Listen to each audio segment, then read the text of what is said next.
I define motivation as the desire to achieve that which you believe to be worthwhile. And many people go through life never getting in touch with their greatness because of the lack of motivation to push themselves, or because they have not found something that they believe to be worthwhile to challenge them. I heard a poem once that said, many a flower has bloomed unceasingly and wasted sweetness upon the cold desert air. It's translated, that means simply that many a talented persons have gone unnoticed, and the world never had a chance to be exposed to their talent because that person did not take the time to begin to express or to demonstrate or to motivate themselves in the direction to bring that which they came into the universe to bring. How can you measure your motivation? How can you evaluate where you are on a scale of 1 to 10? Let's do this for ourselves mentally. How do you rate yourself from 1 to 10? Your mental attitude about yourself, how you feel about you, how you feel about life. How do you rate yourself on a scale of 1 to 10 in terms of your physical appearance, in terms of your health? Do you take care of yourself? Are you allowing yourself to get overweight and out of shape? Are you conscious of your health? Are you watching the food that you take into your body? Do you make a deliberate effort to exercise? You know, it was George Burns. He said, we cannot help getting older, but we don't have to get old. And many of us get old before our time because we don't take time to take care of ourselves. Your environment is a very good indicator. On a scale of 1 to 10, is it what you want it to be? Do you find it desirable? Are you satisfied? The job or career that you're involved in. Someone said that 85% of the American public are unhappy with their jobs. Are you spending 8 hours a day just doing time? Doing something that you don't find challenging, that does not make you stretch mentally, that does not stimulate you, that does not inspire you. Something that you don't find a sense of fulfillment in it. If you're doing that day in and day out, it has to affect how you feel about yourself, your level of motivation. Your relationships. What kind of impact is it having on your life? Is it nourishing or is it a toxic relationship? Does it drain you or does it build you up? Ask yourself that. How motivated are you to do something about it? Your contribution, your actions. What are you giving? Many people will leave the universe without a trace. No one will know they were here. And in fact, under their name, we could put under there, not used up. Will anybody know that you came this way? What contribution are you giving? What will you leave? What will be different because you came this way? Someone once said that life is our gift to us that God has given us, and how we live our lives is our gift to God. What kind of gift are you formulating? Is this a gift that you like to take back and do something else before you turn it in? Think about that. What can we do? What are some of the keys that we can begin to use to motivate ourselves when our batteries run low? Because I don't care who you are, I don't care what you do, at some time you are going to get tired.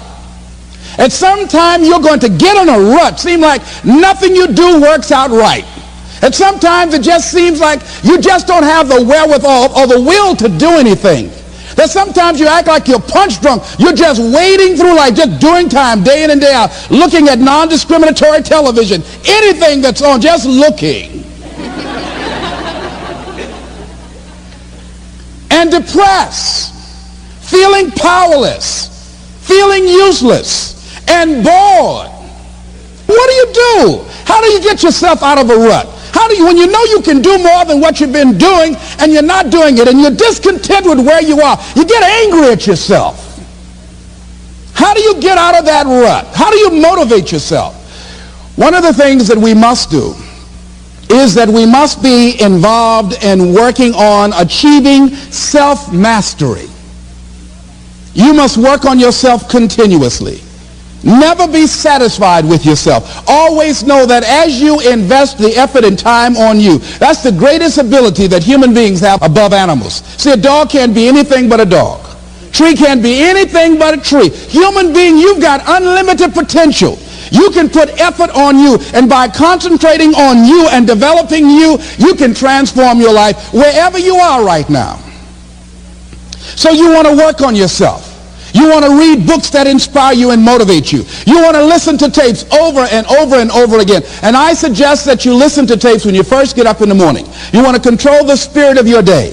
When you first wake up in the morning, your mind is operating at 10.5 wave cycles per second. That's when the subconscious mind is most impressionable. Whatever you hear in the first 20 minutes when you wake up, that will affect the spirit of your day. When you listen to tapes, listen with relaxed belief, believing that this can happen for you. And by listening to them, listen to them over and over and over again, and you will get a breakthrough. You can listen to the same tape for months, and all of a sudden you hear something you never heard before. It have a special meaning for you. Or read the same book over again, and you find some special insight. You said, I can't believe I didn't see that the first time. So you want to be involved in developing yourself. Most people won't do that. Most people won't take that kind of effort and invest that kind of energy in themselves, because they will fall prey to that conversation within. Oh, don't do that. You don't have time. You're too busy. You're too caught up in the rat race. Most people won't do that. Well, they won't take time to go to lectures. They won't take time to go to seminars. They won't take time to go to classes to improve themselves. And as you continue to work on yourself, you will begin to expand your vision of yourself. You begin to work towards self-mastery. And you will begin to see it reflect itself in all the dimensions of your life, your mental life, your physical life, your social life, in your relationships, your monetary life. So concentrate on developing yourself. Because if you don't, I guarantee you that you will make a settlement. And most people have. And most of us already have. What kind of settlement have you made with your life? You know, when we make settlements, out-of-court settlements, you've heard them? That means that you decided to take something less than what you originally wanted to get had you gone into court. And the reason that you settled outside of court is because you didn't believe that you can get it. So you made an out-of-court settlement. Many of us are making in-life settlement. We're settling for less than what we actually deserve. We don't feel good about it, but we make it work in our minds. We'll come up with some kind of excuse to make it all right. What kind of settlement have you made with your life? Many of us settle for less than what we want out of relationships because we don't have the courage to change them. I had a seminar I used to do called Are You Living Together or Dying Together? Many people are just dying together. Gladys Knight used to have a song that says, neither one of us want to be the first to say goodbye.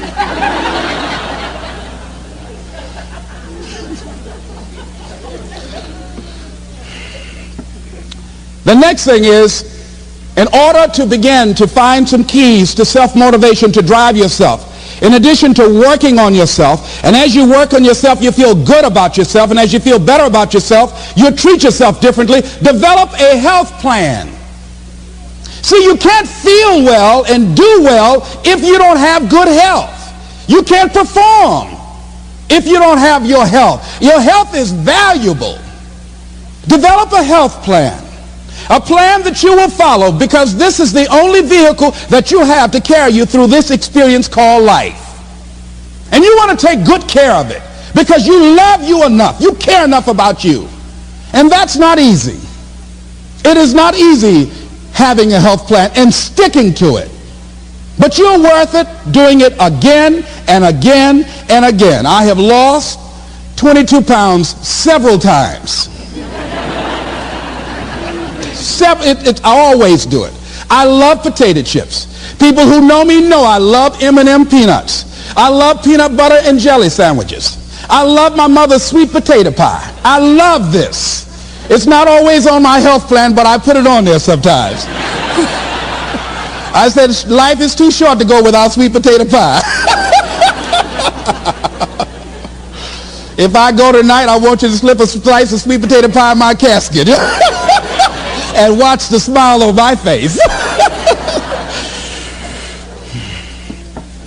Next thing is, as you take care of yourself, the next key is keys to motivation, to self-motivation. You want to live life with energy and passion. You want to make a conscious effort to be lively. See, in life, you're either saying hello or goodbye. You're either on the way or in the way. Leave dead people alone. Some folks just walking around looking sad. How you doing, honey? Stay away from these people. Just go away from them. It affects you.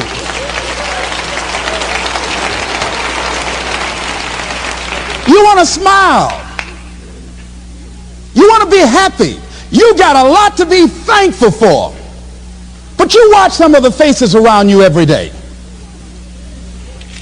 And I tell you, some of these faces, they will put you in a depressed state of mind.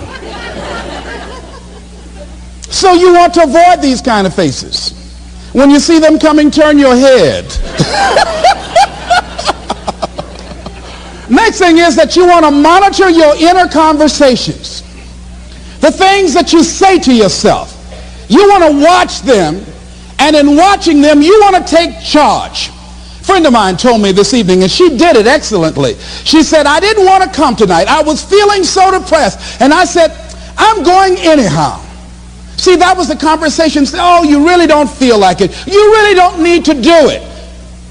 You don't really need to read anything. Forget all that. That's that inner conversation. Oh, you don't need to worry about trying to go into your own business. Forget that. You can't do that. What if you lose everything you've got? That inner conversation that stops you from doing the things you want to do less, don't do that. How can you possibly think about being a motivational speaker? You don't have the contacts. You don't have the money. You don't know the right people. You're going to get up there and your mind's going to go blank. Forget all that. You remember that time you got up before some people and you panicked? You stood up and your mind sat down? Don't you remember? And I said, yes. And then I said, shut up. So you've got to learn to stand up to yourself inside yourself and short circuit, override that conversation that's always going on. 85% of what that conversation will tell you is negative. It's negative. It will tell you you're tired when you really are not tired. It will tell you you can't do it. It will fill you with fear. So you've got to watch that conversation. And when you find it going on, you've got to stand up to it and say, I'm going to do this anyhow. I'm afraid, but I'm afraid not to do it. And I'm not going to let you stop me. The biggest challenge that you will have in life is you. There's an old African proverb that says, if there's no enemy within, the enemy outside can do us no harm. The next thing that is a key to self-motivation is that you've got to ask yourself, what do I want out of life? What do you want out of life? What do you want out of a job? What do you want out of a career?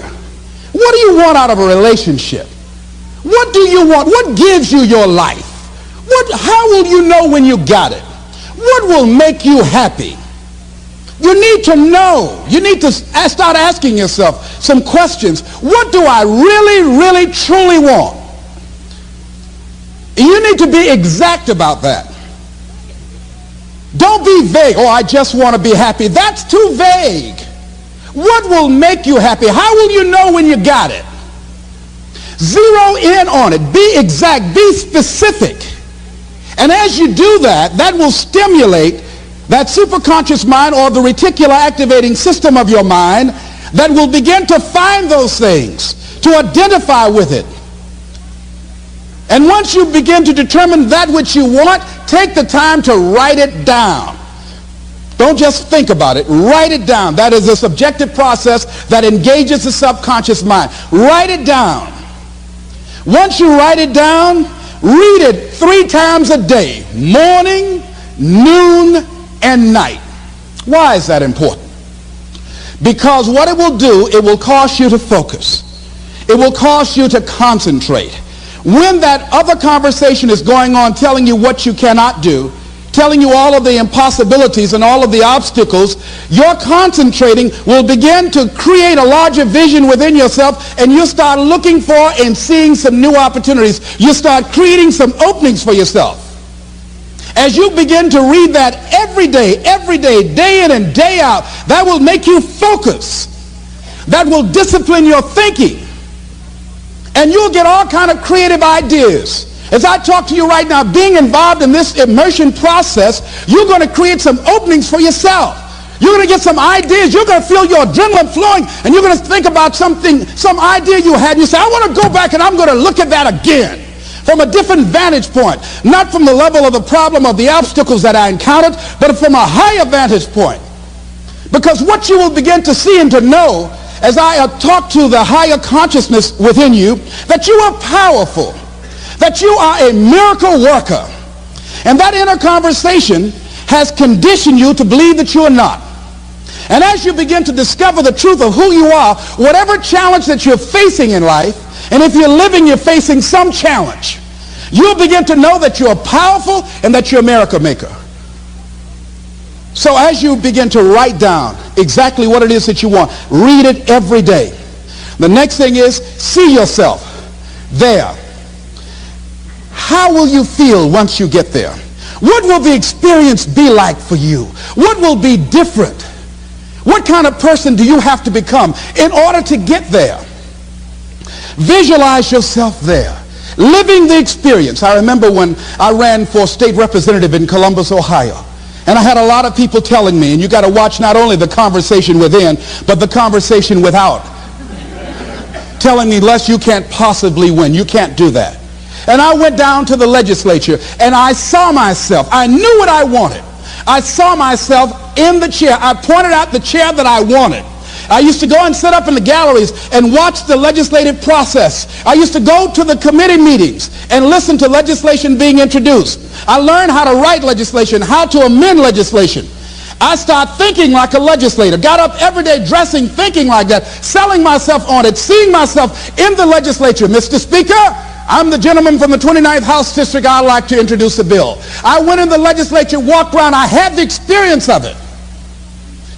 And when I ran and won against overwhelming odds, they were shocked. I won the election even before it was held because I was living it in my mind. You want to see yourself beyond your circumstances. You got a challenge, see yourself beyond your challenge. See yourself with the challenge already resolved. And knowing that all is well, seeing yourself in control and in charge of your destiny, being healthy and happy. The next thing is, it is important in the area of motivating yourself, it's important to know why you're doing it. Because that mind will say, why bother? Why go through all this? This is too hard. No, throw in the towel. It's not worth it. Has it ever said that to you before? Here's how you can handle that. Here's how you override that. Write down 5 reasons why you deserve it. Why do you deserve what you want? Why you? Why do you deserve it? What meaning and value will it bring to your life? What's so different about you that you deserve your goal or this goal? And when you write down those 5 reasons, when you have some down moments, and you're going to have them, when that conversation starts talking to you and it's going to talk to you, what you will do is you can pull that out and read it, and it will build you up. It will be your rod and your staff to comfort you through some challenging moments, because you're going to have some. Life will knock you between the eyes. It will catch you on the blind side, come out of nowhere, stuff you can't anticipate that will knock the wind out of you. You want to give up. That's why it's important for you to work on yourself, listening to tapes, building yourself up, talking to yourself with power, feeling, and conviction, building yourself up day in and day out, because it's coming. I guarantee you, life is just waiting. Oh, he's doing good now, huh? Very good. I remember I had an experience. I was pursuing my dream. And that's why you have to work on yourself. You don't know what's going to happen. And I was telling people, I had this big rally I had to do. It was 5,000 people there. And I said, you must work on yourself. If you want a larger vision, you've got to empower yourself continuously, because life will catch you on the blind side. And after I finished my speech, I got a rousing standing ovation. And I went and called the young lady that I was dating at the time. I said, hey, guess what? I said, they love me. I got a standing ovation. And they were chanting, we want the motivator. We want the motivator. I said, listen, we want the motivator. We want, do you hear? She said, yes. Les, I need to talk to you. I said, well, wait a minute. You're talking about tough. I was getting off, and I'll be home soon. Les, I heard a voice in the background. Hurry up and tell him. Who's that? Les, you've been gone a lot and there's somebody else. What? And they came in. Les, come on, Mr. Motivator. They want you back out there. Wait a minute, hold a minute. What'd you say? I'm sorry, there's someone else. And I heard the voice say, hang the phone up. Come on. I say, wait a minute. I say, hey, Motivator, come on. They want you. Can't you hear them cheering? I say, okay. I say, when you working on a larger vision, I say, you got to really work on yourself because life will catch you on the blind side.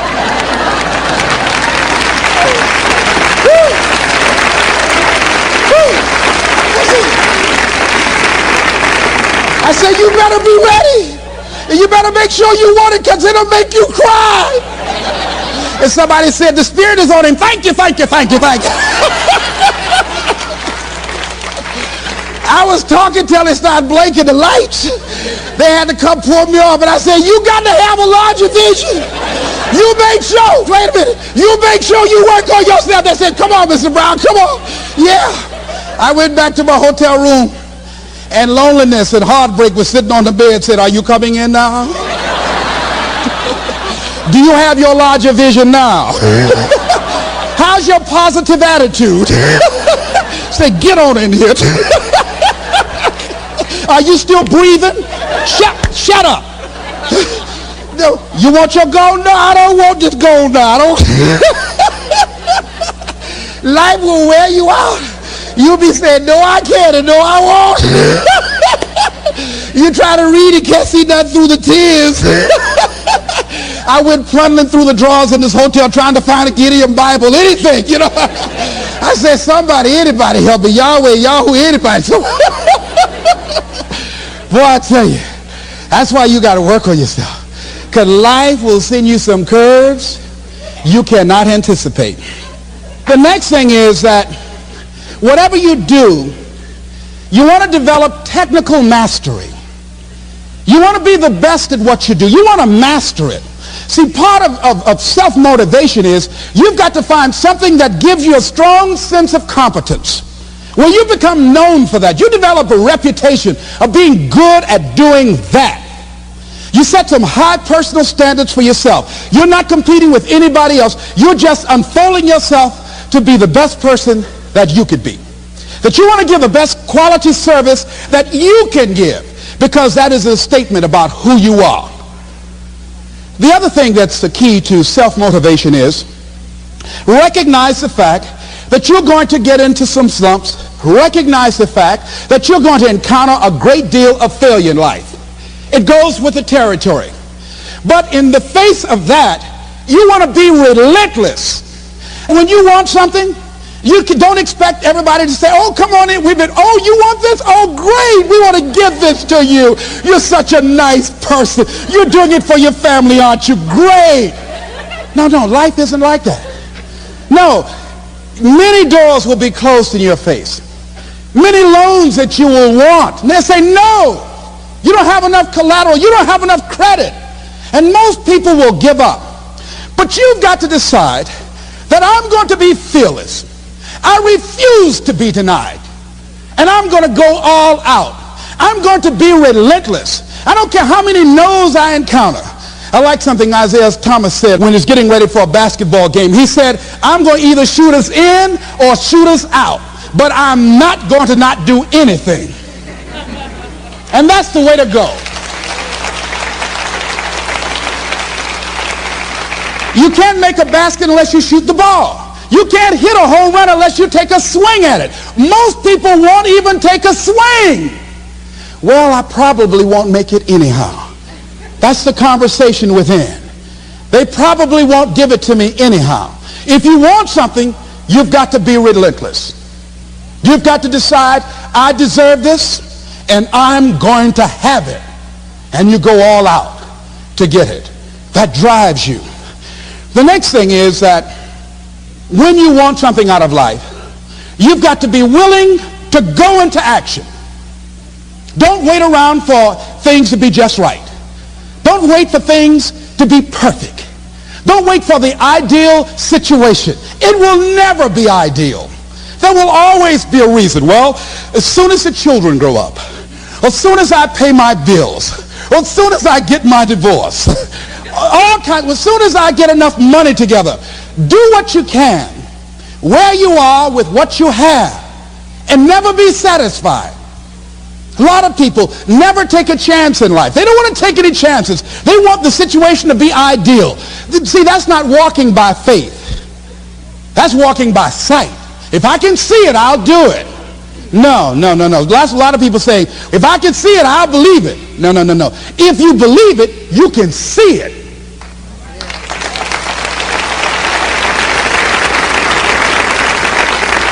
And don't be disturbed because no one else can see it. That's not unusual. That is ordinary. But because you want some different kind of results in your life, you've got to be willing to be unreasonable. If you want unreasonable results in your life, you've got to be willing to be unreasonable. Part of being unreasonable, you don't judge according to appearances. Part of being unreasonable, you can see it because you believe it. That's part of being unreasonable. Part of being unreasonable, you're like Paul who said, you must have the faith to call forth those things that be not as though they were. That's part of being unreasonable. Most people won't do that. Most people say, call me when you get it together. Then I'll support you. The other thing is that one of the keys to self-motivation that empowers you is that you want to find a cause larger than yourself. Find something that you can contribute to. Find something that you can make a difference because you can. Part of what feeds your larger vision, part of what gives you a reason for being, part of what gives you your life is being able to give something back. Say, I can't afford to give anything. You can't afford not to give. Give your time. Give your talent. If it's nothing just to go over and lick envelopes. I don't know exactly what I'm going to do, but I'm going over there. It's part of my tithing in the universe. Once you develop that special sense of mission, and that's what you develop when you're part of a larger cause than yourself, it drives you. You don't need an alarm clock to get up in the morning.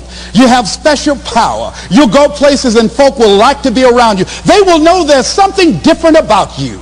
When you go in, they'll say, hey, that's somebody important. I want to know who you are. I just want to be near you. That energy that you have, that consciousness that you will embody will affect everybody around you. The next thing is that you want to create a home court advantage for yourself. You've got to be aware of who you have around you. So you want to be selective. Have friends that will enable you to grow. I have friends that help me to grow spiritually. These are my spiritual friends. I talk spiritual stuff with them. I have some other friends who are just intellectual friends. They make me grow intellectually. They make me stretch. I have some professional friends. I'm a member of the National Speakers Association. I get together with other speakers and we learn from each other and we grow from each other. I have other friends who are just social friends. All we do is just socialize together. We'll look at a basketball game together or go out dancing, but that's all we can do. We don't talk anything serious, nothing spiritual, nothing intellectual. That's not that kind of relationship. Nothing heavy up in here. Have other friends, we walk together. That's all we can do, walk together. Talk about we're going to lose weight one day by and by for good, all right? That's all we do. Nothing else. So, according to the relationships that you develop, we grow from people and projects. And the relationships that you develop can enhance and can enrich your life, or they can drain you. I know many talented people who had a great deal of potential, but because they didn't surround themselves with other people that will inspire them to transcend themselves, they never realize their greatness, and they will end up going to their grave with all their good stuff still in them. So you want to look at your relationships, the people that you're involved with, the people that you communicate with most often, and you want to ask yourself the question, what am I becoming because of this relationship? Does it inspire me? Am I motivated? Am I encouraged? Am I driven to develop myself? Am I seeking my own greatness? What kind of person am I becoming because of this relationship? Am I becoming more cynical and negative about life? Ask yourself that. The next thing is, you've got to say yes to your life. You've got to say yes. Yes to my dreams. Yes to me. Yes, I can make it. Yes, I can. Doesn't matter how many failures I've made. Doesn't matter how many mistakes I've endured. Doesn't matter about my defeats. Doesn't matter about what I've done. Yes. Yes. I don't care about the fact I'm in a hole now. Doesn't matter about where I am. Yes. The last chapter to my life has not been written yet. If you judge me now, you'll judge me prematurely. I haven't exposed all my stuff yet. I'm still in the process of transforming my life. I'm still in the process of becoming. Yes. I had somebody in my life at one time told me, you'll never make it. And I said, I'll show you. And what energized me, what motivated me was something that Frank Sinatra said. He said, the best revenge is massive success.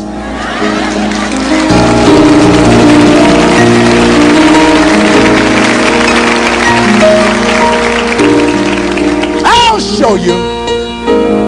You just watch my smoke, as old folks used to say. So say yes. Stand up for your dreams. Stand up for what you want in your life. Decide that your life is so meaningful to you, that you love you and you love life so much that you're going to stand up for something you want. I used to have a saying when I was on the radio, stand up for what you believe in, because you can fall for anything. So what I say to you this evening, that you are powerful. You have miracle working power in your life right now. But you've got to work on yourself. You've got to develop yourself. You've got to talk to yourself day in and day out, selling yourself on you and on your potentials. And you've got to know that you are worth all of your effort. And that the key to your motivation, as you get a larger vision of yourself, is to know that you have something to give, is to know that you have a reason for being in the universe at this point in time. I want you to stand up for your life right now. Anybody want to stand up for your life? Stand up for your dream? Stand up for your dream.